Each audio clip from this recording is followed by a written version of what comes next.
রানা ও হাসানের আগুন ঝরানো বোলিং বাংলাদেশের জন্য সহজ লক্ষ্য। রাওয়ালপিন্ডিতে দ্বিতীয় টেস্টেও জয়ের সুবাস পাচ্ছে বাংলাদেশ। জিততে হলে টাইগারদের করতে হবে 185 রান। পেসার হাসান মাহমুদ নিলেন ক্যারিয়ারের প্রথম 5 উইকেট। আর চতুর্থ দিন পাকিস্তানের ব্যাটিং লাইন আপকে শুরু ধাক্কা দেওয়া আরেক পেসার নাহিদ রানার পকেটে 4 উইকেট। বাকি 1 উইকেটও পেসারের, নিলেন তাসকিন আহমেদ।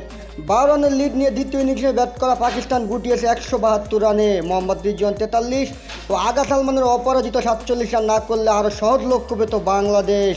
2 উইকেটে 9 রান নিয়ে খেলা শুরু করেছিল পাকিস্তান। সাইম আইয়ুবকে নিয়ে সান মাসুদ কিছুটা প্রতিরোধ করার চেষ্টা করেন, কিন্তু দিনের নবম ওভারে আইয়ুবকে 35 বলে 20 রানে ফেরান তাসকিন আহমেদ।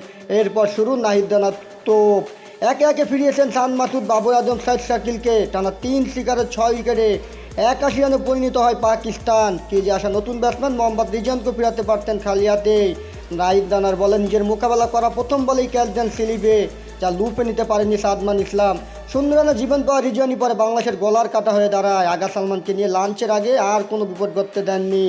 লাঞ্চের পর এসেও সাবলীন ছিলেন, তবে 71 রানে জমে যাওয়া জুটি ভাঙেন হাসান মাহমুদ। 73 বলে 43 রান করে উইকেটের পেছনে ক্যাচ দেন রিজওয়ান। পরের বলে ফিরিয়েছেন মোহাম্মদ আলীকে। নাহিদ রানা চতুর্থ শিকারে পরিণত হন আরবার আহমেদ। তবে দলের 9 উইকেট গেলেও আগা সালমান এক পাশ আগলে রাখেন। লড়াই করেছেন বহুক্ষণ। তাদের 150 পার করে স্বাগতিকরা। মীর হামজাকে নিয়ে এরপরে টেনে টুনে কিছুক্ষণ। শেষ পর্যন্ত 47তম ওভারে হাসান মাহমুদ হামজাকে 4 রানে ফেরালে জুটি ভাঙে। 47 রানে অপরাজিত ছিলেন সালমান। 43 রানে 5 উইকেট নিয়ে বাংলাদেশের সেরা বলার হাসান মাহমুদ। 4 উইকেট নেওয়ার পথে নাহিদ রানার খরচ ছিল 44 রান। ইতিহাস গড়ার সামনে, তাই তো বাংলাদেশের টার্গেট এখন 185।